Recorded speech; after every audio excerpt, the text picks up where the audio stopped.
Welcome student, स्वागत है आपका मेरे चैनल पर। आज हम गुजरात बोर्ड क्लास 10 उसका यहाँ पे नेशनल अचीवमेंट सर्वे का जो पेपर है उसके बारे में डिस्कशन करेंगे।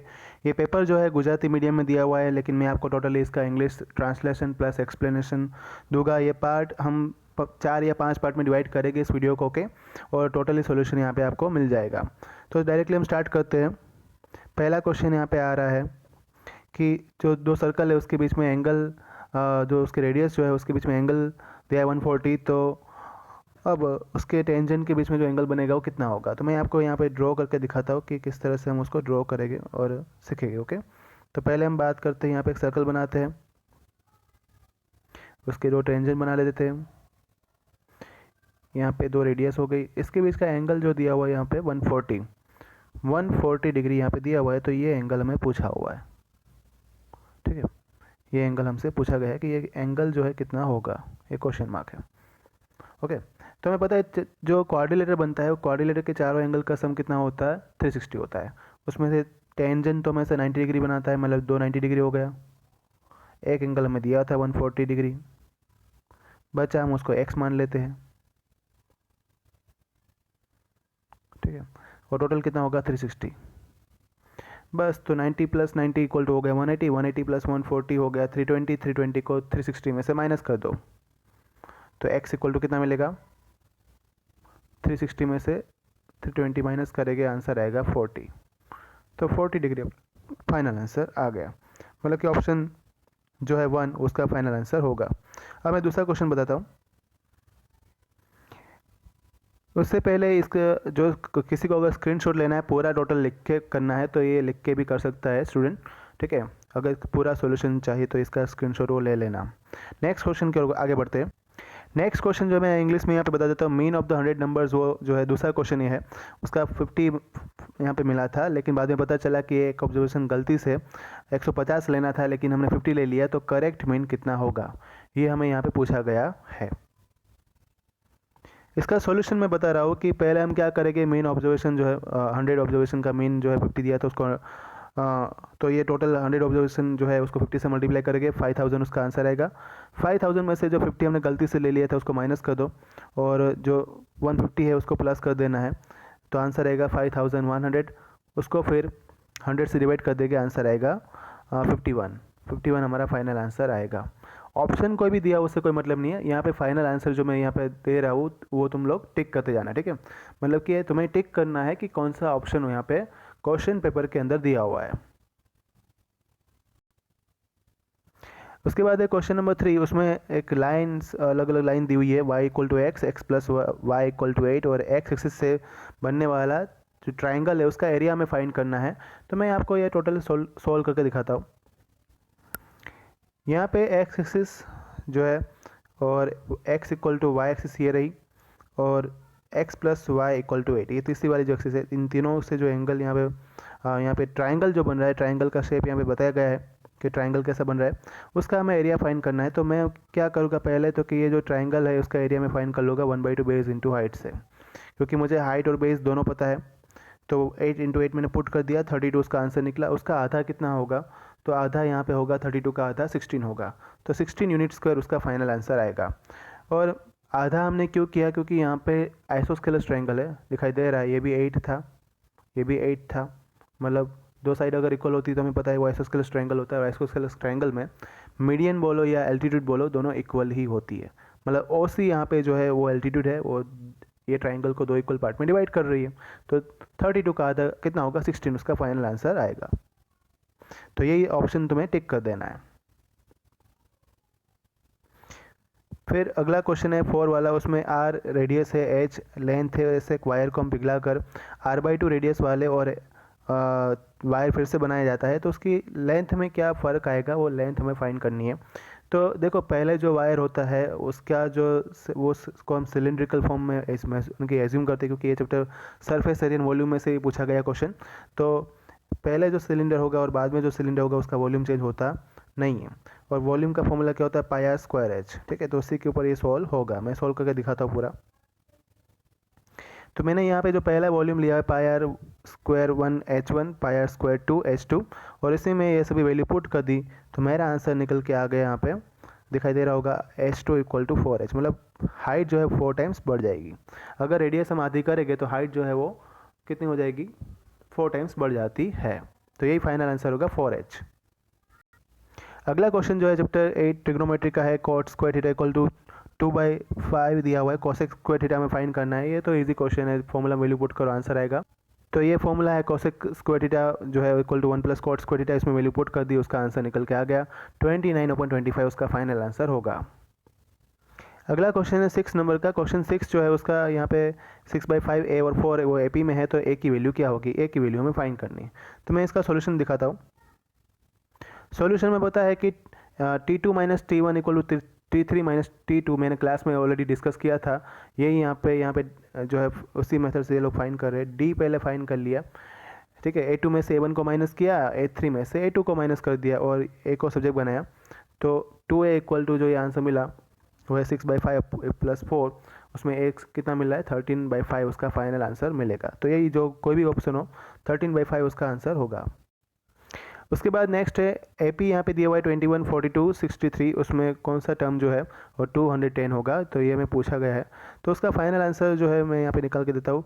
A यहाँ पे दिया होता है 21, D यहाँ पे जो है मिल जाएगा, A2 माइनस 7 करेंगे तो 21, ये सभी दोनों वैल्यू पुट कर देंगे AN के फॉर्मूला में। AN का फॉर्मूला में पता ही है, जस्ट वैल्यू पुट करनी है, वैल्यू पुटिंग सम था, N इक्वल टू 10 उसका फाइनल आंसर आएगा। अगला क्वेश्चन जो है उसमें zeros of the polynomial px equal to 3x plus 5 दिया हुआ है, तो उसमें जीरोज कैसे फाइंड करेंगे। तो इसका सॉल्यूशन मैं आपको बता देता हूँ। जो 3x प्लस 5 इक्वल टू 0 ले लेना है, x को सब्जेक्ट बनाना है, x इक्वल टू क्या मिलेगा -5/3 उसका फाइनल आंसर होगा। वो जो है जो भी ऑप्शन है उससे कोई लेना देना नहीं है, -5/3 उसका फाइनल आंसर होगा।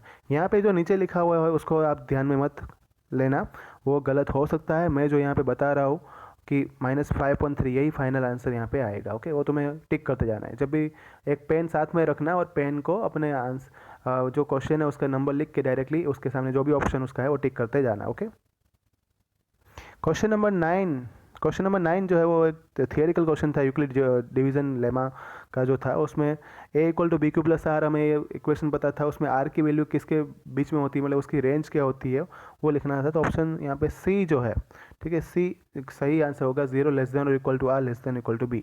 ये थियोरिकल क्वेश्चन था तो इसको हमें याद कर लेना है। क्वेश्चन 10 जो है डेसिमल प्लेसेस वैल्यू पूछी हुई √2 की, तो √2 हमें पता है इरेशनल नंबर है, और इरेशनल नंबर यहाँ पे ऑप्शन के अंदर दूसरा और जो चौथा है वो दिया हुआ है, तो उसमें फोर्थ वाला तो वो तो √3 का आंसर दिया हुआ है, तो बचा कौन सा √2 जो है वो उसका ऑप्शन 2 बचेगा, 1.4142 क्योंकि नॉन टर्मिनेटिंग और नॉन रिपीटिंग नंबर भी होना चाहिए, तो सीधी बात है कि आंसर 2 ही आएगा। फिर इसमें क्वेश्चन नंबर 11 जो है उसमें 4 इक्वेशन दिए हुए थे, उसका सॉल्यूशन किसका सॉल्यूशन 2 आने वाला है, मतलब x इक्वल टू 2 हम पुट करेंगे तो किसमें आंसर 0 आएगा, ये हमें चेक करना था। तो हमें चारों ऑप्शन में x इक्वल टू 2 पुट करना पड़ेगा। यहाँ पे जो चारों इक्वेशन दिए हुए हैं उसमें x इक्वल टू आप 2 पुट कर दो और जो आंसर निकलता है वो आपका फाइनल आंसर होगा। तो x इक्वल टू 2 पुट करके हम चेक करेंगे, पहले ऑप्शन में, दूसरे ऑप्शन में, तीसरे ऑप्शन में, हर एक ऑप्शन में से किसी एक में ही वो सोल्यूशन उसका होगा। फिर नेक्स्ट है क्वेश्चन नंबर 12 में पूछा है कि इसमें कौन से पॉइंट जो है ABCD दिया हुआ है उसमें कौन से पॉइंट उसके 0 इंडिकेट करते हैं। तो ये जो एक्स एक्सिस होती है ना, ठीक है, उसमें जितने पॉइंट लिखे हुए हैं वो ही उसके 0 इंडिकेट करते हैं। तो यहाँ पे A लिखा हुआ है, C लिखा हुआ है और E लिखा हुआ है, तो ये तीनों पॉइंट जो है ACE, ठीक है, मतलब तीसरा ऑप्शन जो है वो सही ऑप्शन होगा। फिर नेक्स्ट है क्वेश्चन, यहाँ पे मैं बता देता हूँ, roots of the a² plus b² plus into x² जो है ये इक्वेशन दिया हुआ था, उसके रूट्स इक्वल है। तो ये जो क्वाड्रेटिक इक्वेशन चैप्टर 4 है उसका ये क्वेश्चन है, अभी हमने नहीं चलाया है, फिर भी आप यहाँ पे देख लो कैसे सोल्व होता है कि उसमें जब रूट्स अगर इक्वल होते हैं तो d equal to b² minus 4ac equal to 0 होता है, उसमें ABC की वैल्यू पुट कर देनी है, ABC हमें दिया हुआ था। तो जैसे वैल्यू पुट की तो b² इक्वल टू क्या आंसर आ गया AC, उसका फाइनल आंसर मिल जाएगा, ठीक है, b² इक्वल टू AC। ये जब मैं चैप्टर चलाएंगे तो इसकी डिस्कशन डिटेल में करने वाले हैं, लेकिन अभी ये याद कर लो, d equal to b² minus 4ac equal to 0 होता है, ठीक है, सिंपल क्वेश्चन था, जस्ट वैल्यू पुटिंग सम है, उससे आंसर मिल जाएगा।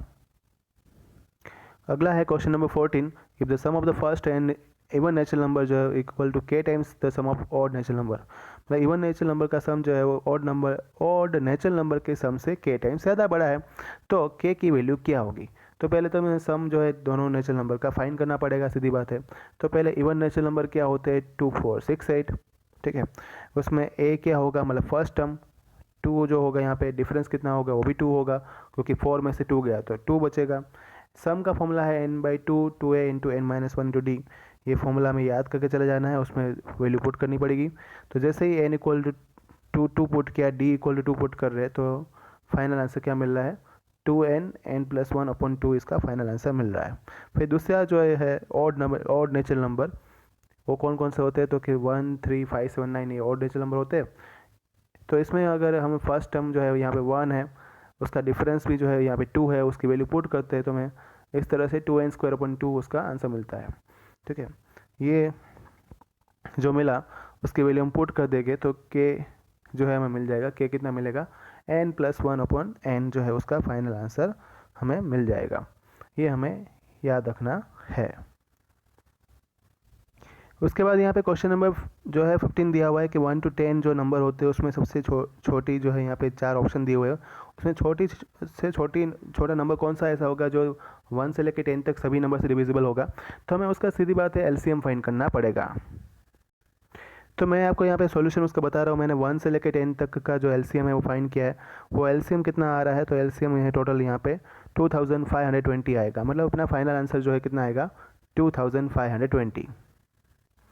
अगला क्वेश्चन जो है एरिथमेटिक प्रोग्रेशन का दिया हुआ है। a1 इक्वल टू दिया 1, an दिया हुआ है an दिया है 20, sn दिया है 399।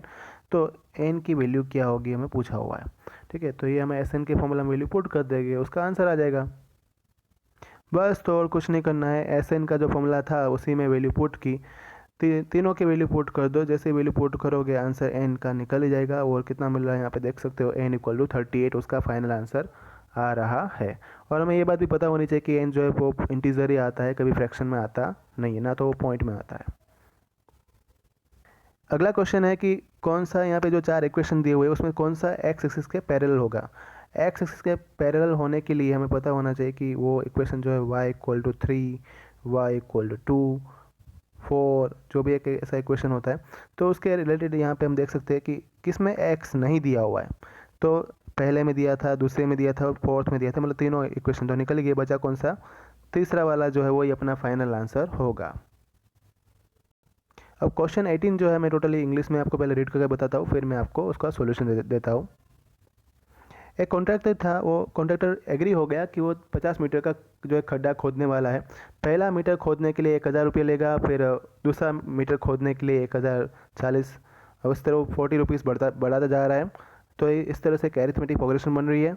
और टोटल कॉस्ट जो है खड्डा खोदने का कितना लगने वाला है वो हमें फाइंड करना था, ठीक है। अपने पास सभी वैल्यू दी हुई है, जस्ट हमें उसकी वैल्यू जो है वो हमें यहाँ पे पुट करनी है। फर्स्ट टर्म दिया था 1000, सेकंड टर्म दिया था 1040, थर्ड टर्म दिया था 1080, उससे हमें डिफरेंस मिल जाएगा, कॉमन डिफरेंस मिल गया। S50 हमें फाइंड करना है। S50 का फॉर्मूला हमें पता ही है, S50 equal to n/2 2a n-1 into D. उसमें वैल्यू पुट कर दो, S50 का आंसर जो मिलेगा वो अपना फाइनल आंसर होगा। तो यहाँ पे फाइनल आंसर कितना मिल रहा है, 99,000 जो है वो अपना फाइनल आंसर होगा। 19 वाला क्वेश्चन जो है x² + ax + 3 = 0, x² + x + b = 0, दोनों के एक कॉमन सीड जो है, मतलब जो उसका कॉमन रूट है x = 1 दिया हुआ है। तो ए बी की वैल्यू क्या होगी, तो पहले हम a की वैल्यू फाइंड करेंगे, b की वैल्यू फाइंड करेंगे, फिर मल्टीप्लाई कर देंगे। तो देखो यहाँ पे मैंने वही किया है, पहले मैंने इक्वेशन लिखा है x² + ax + 3 = 0, उसमें एक x = 1 पुट कर दिया, a का आंसर मेरा निकल के आ गया -3/2। फिर मैंने x² + x + b में x की वैल्यू पुट कर दी, तो मेरा जो है b निकल के आ गया -2। दोनों का मल्टीप्लाई कर दिया तो हमारा फाइनल आंसर अपना आ जाएगा, जो है फाइनल आंसर कितना मिलेगा, a b = -3/2 इंटू -2 उसका फाइनल आंसर होगा। और -3/2 इंटू -2 किया तो फाइनल आंसर कितना है, 3, ठीक है। 3 जो है वो उसका फाइनल आंसर होगा। अगले क्वेश्चन की ओर आगे बढ़ते हैं। इस पार्ट का आखिरी क्वेश्चन है ये, क्वेश्चन नंबर 20। उसमें x³ + x² + x के जो रूट्स है, मतलब जो जीरोज है वो फाइंड करना है। तो x³ में से मैं x जो यहाँ पे दिया हुआ था ना, ये उसमें से मैं x कॉमन निकाल लेता हूँ। तो कॉमन निकालते मेरा आंसर क्या निकलता है, तो कि x कॉमन निकल गया, तो x² + x + 1 ये बचेगा। उसमें ये जो है इक्वल टू x = 0 ले लेंगे, मतलब एक रियल रूट मिल गया हमें। फिर दूसरा जो है यहाँ पे दूसरा दो रूट जो मिलेंगे वो यहाँ पे रियल नहीं मिलेंगे, वो इमेजनरी रूट मिलेंगे, क्योंकि रूट में आएगा आंसर उसका। तो रूट ये क्वाड्रेटिक इक्वेशन का क्वेश्चन है, डिटेल में बात करेंगे। ऑप्शन 2 जो है उसका है यहाँ पे सही ऑप्शन हो रहा है, ऑप्शन 2, ठीक है। तो ये हमें याद रखना है। अगले जो क्वेश्चन है हम नेक्स्ट पार्ट में डिस्कस करेंगे। तब तक के लिए बाय। वीडियो देखना मत भूलना, लाइक करना, सब्सक्राइब करना। Thank you all.